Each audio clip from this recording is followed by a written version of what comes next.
Bayou Time Sports is brought to you by Terrebonne General Health Systems Community Sports Institute in conjunction with Barker Honda.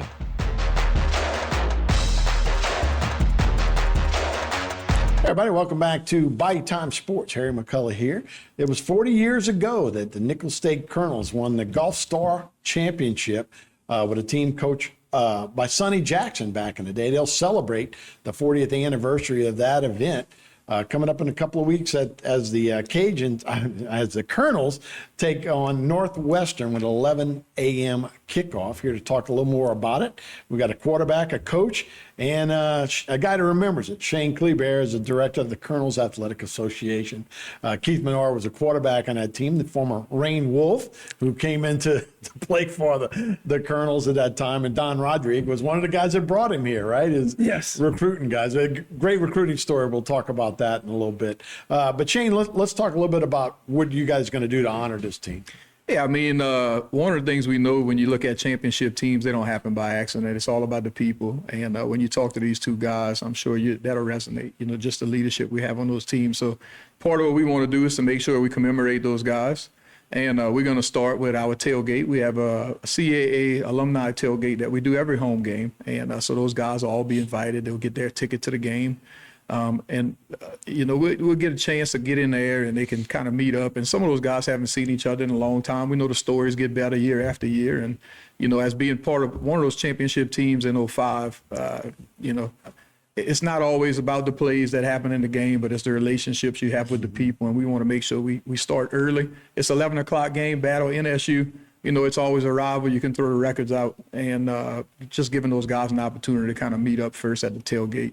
Once the tailgate happens, an hour before every kickoff, we have the Tim Rebo Chalk Talk, which is very unique for college football. Coach Rebo will bring in the guys from the Huddle Up Club, which is our football-specific booster club, and former players. So Keith and Coach Rod and their former teammates will be able to come in and kind of look at the facility and hear from Coach Rebo. And they'll be able to ask him some questions like, hey, Coach, what can we expect today? Who should we take a look at during the game? Is there anybody comparable to a Keith Menard? So it'll make for a good excitement for those guys. And then we'll leave there and they'll get an opportunity to go up and watch the game. And then in the second quarter, the first television timeout, we want to bring the whole team out and just to commemorate those guys in the front of the home crowd. And we should have a big crowd, Battle NSU. 11 o'clock kickoff, a little early, but I think everybody will come out. We have a lot of people that reached out. I think there's almost October 50 19th. guys. Yeah, the weather will be great, right? Weather will be beautiful. October weather's good. October weather will be outstanding. You can stick around for Nelly, which comes later on, right? Stick around for Nelly. We invite everybody to we know it's an early game, so they may want to stay on campus afterwards and watch some other games. The rest of the country has kickoffs at 11 o'clock. So, yeah, we can handle it. And it'll be a good time. And, as we're looking at some of those facilities now, Keith, it must have looked just like this when you showed up in 1981, right? Is when you were recruited? Yes or no, it didn't look like that. But I will tell you, back then, coming from Rain High School, that facility that we were in was great. Right. Yeah. And, I just wanted to play college football. I would have played anywhere. And getting a chance to play at Nicholls that's something I'll always cherish. Yeah, a lot of people know you as coach from around the area, right? You've coached at a few high schools around here. Tell me a story about your recruiting story here, which I did not know about, but it's an interesting story. Well, my players know about it because I told them about it. But when I was coming out of high school, I wasn't recruited by Nicholls State. Had no clue where Nicholls State was, and they changed the staffs over. And Coach Jackson and his staff had just taken over. They came to my high school to look at a wide receiver. My head coach had given them the film and said, look at my quarterback.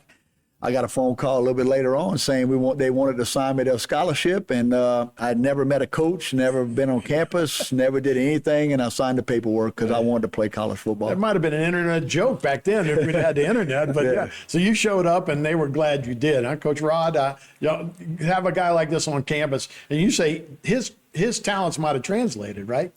His head coach was Louis Cook. Right. And if you coach. If you know football in Louisiana, Louis was a quarterback whisperer to me. And Keith came over, and all the reads, Joe Clark and I was on the defensive staff. Well, he knew them. I mean, he could, when they were talking, he could translate it. So that put him a step forward and everything. Of course, as a freshman, he had some growing pains. And, he led us to a bunch of victories. Yeah, he sure did. And so, Keith, as we're talking about that team, the 84 team, it all kind of came together. Y'all didn't really blow it out the whole time, right? Y'all kind of stumbled, and then y'all grew as the year went. Yeah, we had a tough schedule. Start off with Northeast, who's, I think won a national championship not long after that year. They always had great players.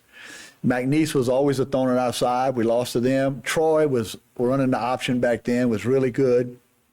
Troy and McNeese games were very close. And then we played Sam Houston.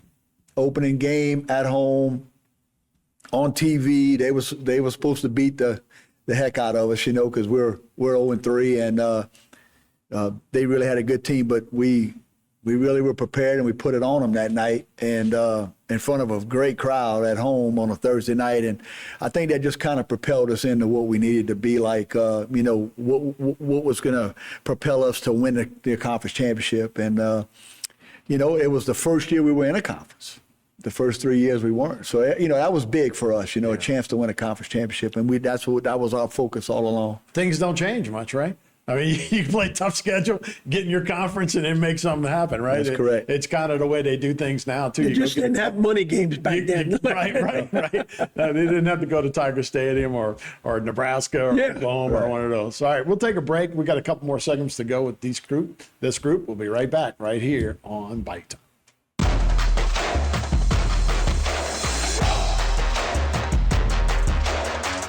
Today's social media segment is brought to you by South Louisiana Bank. It's better when we bank together. Waits and Downer, attorneys at law. Terrebonne Ford, built Ford tough.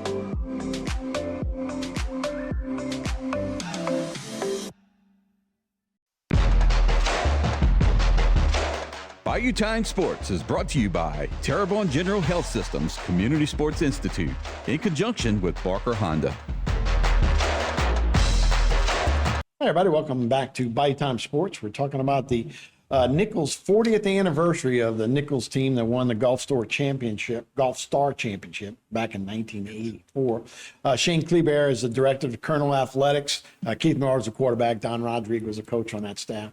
Shane, so you had a similar event, right? You played from 01 to 04, and then that team came behind you guys. Very similar to the way the program was building at that time for an 84 team. Very similar. When I came in, they were 1-9 the year before. I came in as a freshman. We were 3-7, but 7 losses were all by less than 10 points. And then my sophomore year, we were number 20 in the country, and we were 7-4. So we kind of knew we were building something special.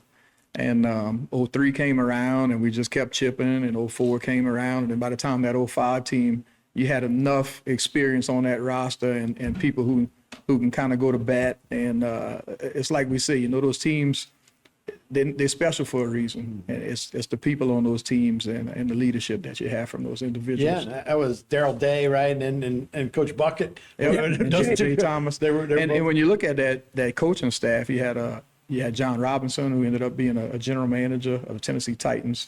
Charles Kelly was a defensive coordinator at Alabama and also with Deion Sanders at Colorado. Right. So you had some guys on there with some pedigree. And the issue at that time was the continuity and keeping those coaches together on the staff, which you haven't really been able to do that until Coach Rebo. But, with the Colonel Athletic Association, this is how you grow roots, right? You bring these guys back and everybody connects. So it's a big event on next Saturday. Absolutely. And when you look at the roster in 84 and you compare it to the roster now, I mean, it's a mirror image. You recruit local and you do still have some players.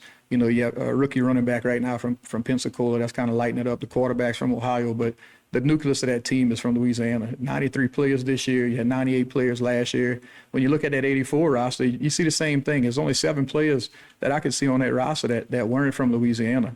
Coach Rod could maybe, talk a little bit about that for us. That was big, huh? Coach Rod was look, we got to start recruiting these local guys and bring them in. Well, even though Rain was not so much local, right? Well, Sonny's idea, I mean, people don't realize Sonny hired basically was high school coaches. Right.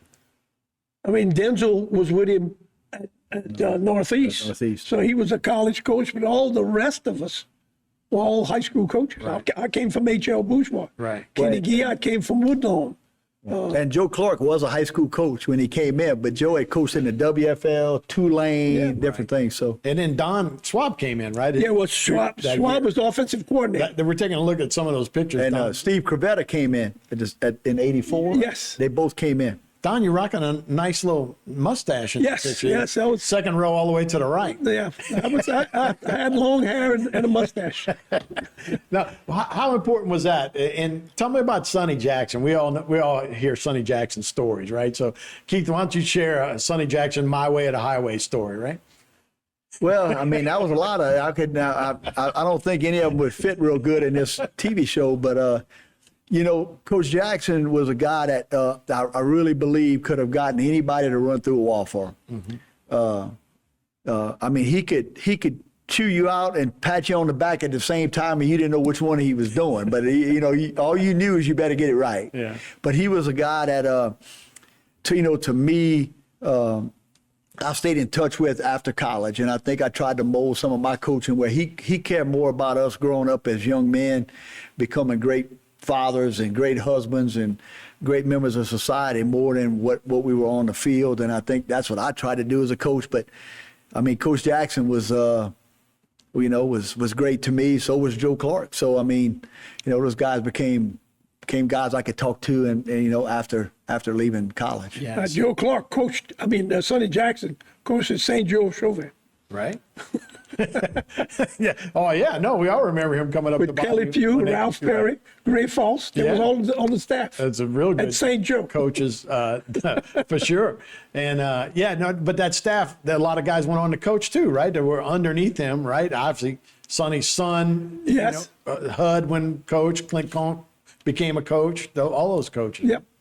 Yes. So he had a tree, right? That went on. What about that year? You said you started slow, but did y'all figure something? Did something click offensively or defensively that kind of got y'all rolling? I know I came off of '83 with I injured my knee in '83, and Doug Hudson became the starter, who ended up having a great '86 season. Doug's one of my best friends, served at my wedding. Right. But he started the year off in '84 as the quarterback the first two games. And then I ended up coming in the third game of the year to start and finished out the rest of the year.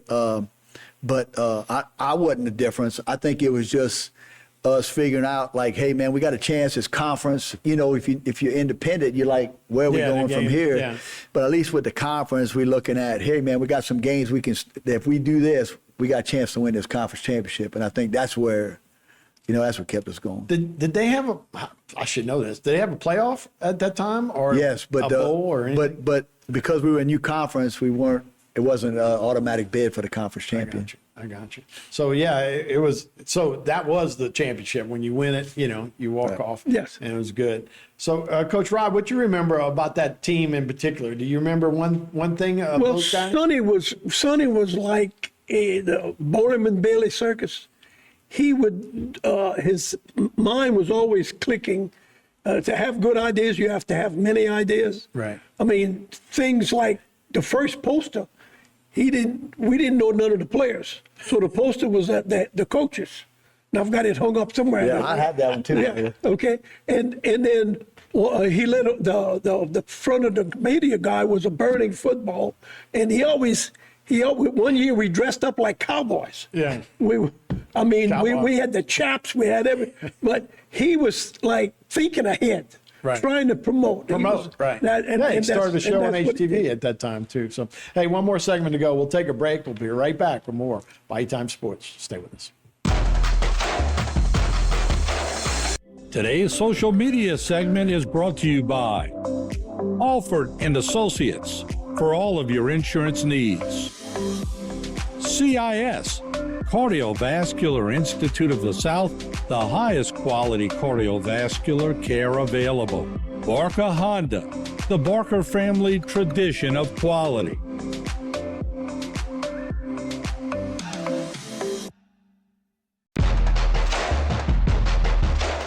Bayou Time Sports is brought to you by Terrebonne General Health Systems Community Sports Institute in conjunction with Barker Honda. Hey, everybody, welcome back to Bayou Time Sports. Our last segment talking about the 1984 Golf Star champions. That would be the Nicholls State. And they're celebrating 40 years for that club, and they'll bring a lot of those guys back a couple of weeks from now on Saturday against Northwestern, 11 a.m. kickoff. And we want to see a lot of those guys out there and really kind of give these guys their flowers as they come back. And like I said, that's how you grow tradition, is to bring guys back and talk about those kind of things. Coach Rod is here. Coach, we've got Keith Menard, Shane Kliebert, Don Rodrigue. You were saying some of the local guys, though, right? It was just a bunch of local guys, and you hope you'll see a lot of them in a couple of Saturdays. Yeah, well, I'm hoping they can all show up. I'm trying to get the word out. So I got David Fuhrer from Hanson, Scott LeBlanc, who's a golf pro in Baton Rouge. He was at E.D. White. Billy Bob Hebert was a quarterback, slot receiver from South Lafourche. Lynn Kennedy Thibodeau, Keith Menard Rain, Lionel Vital, Lauraville, John and Joe Saunier from Thibodeau High. One of them's a doctor. I'm not for sure if both of them are doctors. I thought the other one is a lawyer. One's a doctor, one's a one, and they could run. Yeah. Ellery Scott Thibodeau, Dwayne Brown from HL, Dr. Mike Robichaud from Central Lafourche, Dr. Malin Poche from Lutcher, Taylor Mathern, who owns a big trucking company. Dwight Hill was an offensive lineman at Downsville, played defensive back for us. He could run and knock the stars out of you. Anthony Mack from Thibodeau, Clarence Robinson works for the federal government from Morgan City. Jamie Kramer from Thibodeau, Jerry Havner, Patterson, Lynn Bychurch, Hall of Famer from South Lafourche, Billy Knocker, physical therapist from E.D. White, Mitch Rodrigue, coaches at Colorado State, I think. He's at Gulf Shores High School. Okay, so he's got Greg Price works for the city of Thibodeau. Gary Duhoense, he owns a business from Central, owns a business in Homer. John Perry is a pharmaceutical rep, Central Lafourche. Let's see, Mark Carrier from Church Point, and Darryl Nevis. Right. From he was a linebacker, and he played for us. I put him down. Nicholls seems like it's had its best success when it has local guys like that, right? Keith, we didn't mention how many coaches came off that tree, right? Yeah, so it's we kind of talked about that. Me, Jay Ross, Scotty Hildebrandt, who was from John Ehret, I believe. Mm-hmm. He was my suite mate. We had Jay and Scotty, but then you'd let Butch Daigle coach for a little while. And that kind of set what our team was about. Guys it had to be smart guys, right? Guys who loved the game. Right? Yeah. And the one thing you asked me earlier about what I remember about this team, I think you had a bunch of guys who were maybe none of us were really recruited. I'm talking about Lionel Vital, who's a Hall of Famer, played in the league. We're talking about Mark Carey out of Church Point, nobody wanted but Nicholls State. If you look at a bunch of those guys, a lot of us were not recruited or played for. The only people that wanted us was Nicholls State. Right. So all of us came in there with that little chip on our shoulder to prove we belonged. And, I think it worked out, for the best for us. Well, you were saying you and Bobby Hebert were just talking about the guys who were on the field. Y'all played in Natchitoches or Thibodeau, but like 10, 12 NFL guys on the field. I mean, it's we were talking the year before this in '83, you had Jay Pennison from South Terrebonne, Johnny Meades from Assumption. Yep. Both of those cats played in the league. The Oilers. Right. Played for the Oilers. And then you looked at, we had Oscar Smith, Lionel Vital, Mark Carrier, all played in the league. Doug got drafted by the Kansas City Chiefs. Homer Smith. So, when you start looking at all the guys, Lionel was the chief scout for the Dallas Cowboys. Right. He retired a year ago, maybe 2 years ago. Yeah. The NFL hires him. He goes around during the beginning of college football season. He goes from college to college, and he tells the college guys, "I'm an NFL scout. This is what we're looking for." Right. And he tells them, things like, if you misbehave in high school, you do something to a woman, hit a woman, the NFL's going to know about it. That's it. Stuff like That's where that. they do It's, it. Right. Well, Lionel and I were just talking today. Lionel didn't speak hardly in college, okay? And he hated to fly. The first flight we ever took, Lionel was on the floor with his barf bags, and I hope you don't mind me talking about it because we talked today about it. And just think, he told me, he said he flies probably almost 200 days a year. Wow. And he's got to get up and he does public speaking now. Yeah. And so where did all that come from?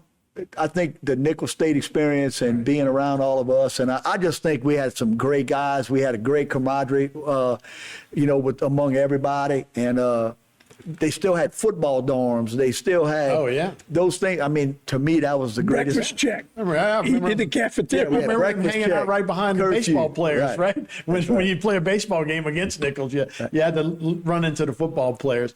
And Shane, in the last 30 seconds, so just how important is this to get everybody together on Saturday, and how many people you expect will come in? I think we expecting about 80% of that team to come in. Crowd wise, They're all local. Yeah, I They mean, they're should all be local. It's very important because, unless we remember the past and bring those people in, they kind of get forgotten. And I'm a big proponent of making sure those guys know that they want it, they're a part of the family.